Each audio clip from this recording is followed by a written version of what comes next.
So this just happened. News broke that Charlie Kirk has been shot. A shocking murder, some say, for having a different opinion. But the story didn't stop there. As always, Joe Rogan wasn't afraid to question what others wouldn't. On his podcast, he suggested there was something unusual about Charlie Kirk's passing.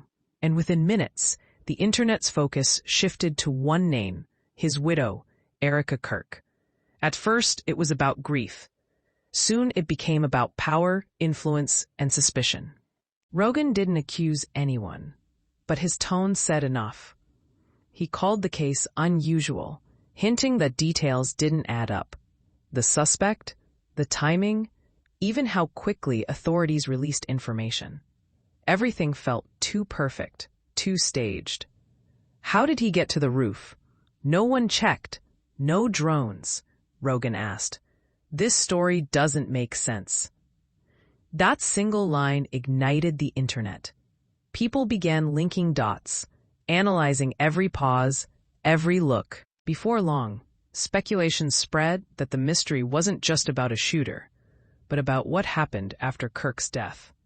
Erica, at 36, suddenly stepped into her late husband's role, becoming CEO of Turning Point USA almost immediately. Supporters called it destiny. Critics called it strategy.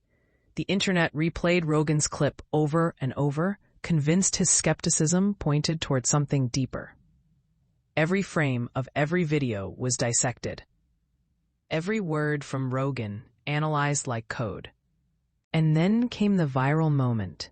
At Charlie Kirk's memorial, Donald Trump took the stage to give his tribute. His words were emotional, his tone heavy.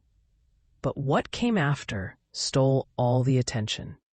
Trump turned toward Erica, embraced her, whispered something into her ear. To some, it was compassion. To others, it looked far too intimate. In slow motion, that moment exploded online. People noticed her trembling hands, her expression, even a small gesture toward the sky that some said formed an I love you sign. Was it grief or something more? It didn't take long for the internet to dig deeper into Erica's past. Before she was Erica Kirk, she was Erica France, a former beauty pageant contestant in Miss USA 2012, a competition once owned by Donald Trump himself. Back then, Trump was known to attend rehearsals personally, even taking part in contestant selections. People began connecting old photos, speculating that their paths had crossed long before she met Charlie. There's no proof of a personal relationship, but the coincidences became hard to ignore. Years later, Erica married Charlie Kirk, one of the most influential conservative voices in America. And now, after his death, she stood beside Trump again, not as a contestant, but as a political figure. Theories multiplied. Was this all coincidence? Or a power transition hidden beneath tragedy? When Erica was appointed CEO of Turning Point USA, the announcement came swiftly, backed by the board's unanimous approval. But behind the scenes, everyone wondered, had Trump's influence paved the way? At her first speech as CEO, Erica wore black, poised, confident, and collected. Her voice didn't tremble. "This widow's voice will be heard around the world," she said. To some, it was courage. To others, it felt rehearsed, more like a campaign launch than a memorial vow. Trump later praised her publicly. "She's a warrior. Charlie left us a legacy, and Erica will continue it." The words made waves. To supporters, it was a blessing. To skeptics, it was confirmation of something planned. Her rise felt too perfect. Every photo, every gesture, every speech perfectly framed. Critics called it a resurrection campaign. Others called it calculated destiny. Meanwhile, Rogan's earlier comments echoed louder. He wasn't saying there was a conspiracy, but he made people look closer. For him, the problem wasn't politics, but humanity. On his podcast, he condemned how society now turns pain into entertainment. People made memes of the memorial, cut emotional moments into viral clips, mocking what they didn't understand. "It's scary," Rogan said. "We've lost empathy. Everything's content now, even tragedy.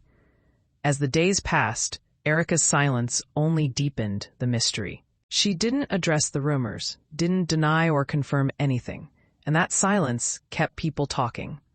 Soon, social media became an investigation hub.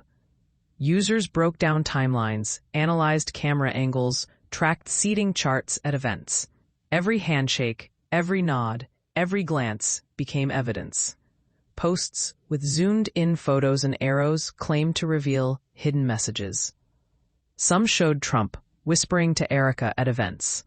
Others noted her presence beside him at political gatherings, suggesting something more than mentorship. No one had proof, but no one stopped speculating either. Erica, now ever present at conservative rallies and dinners, often appeared near Trump.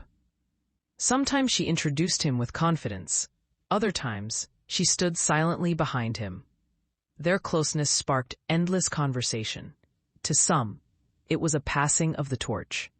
Trump mentoring a new leader. To others, it was something far more personal, hidden behind polite smiles and subtle gestures. Their photos together went viral. A look, a whisper, a brief touch, all magnified by the internet's imagination. And through it all, both remained silent.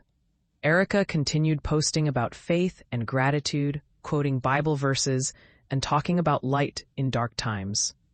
Trump stayed quiet too. No posts, no clarifications, just appearances where their paths seemed perfectly aligned. In the digital age, though, silence doesn't stop rumors. It fuels them. And that's where the story stands today, a tangled web of tragedy, power, and perception. Joe Rogan's simple remark, "This story doesn't make sense," became the spark for a national obsession. Was it coincidence, conspiracy, or just another example of how the internet turns grief into theater?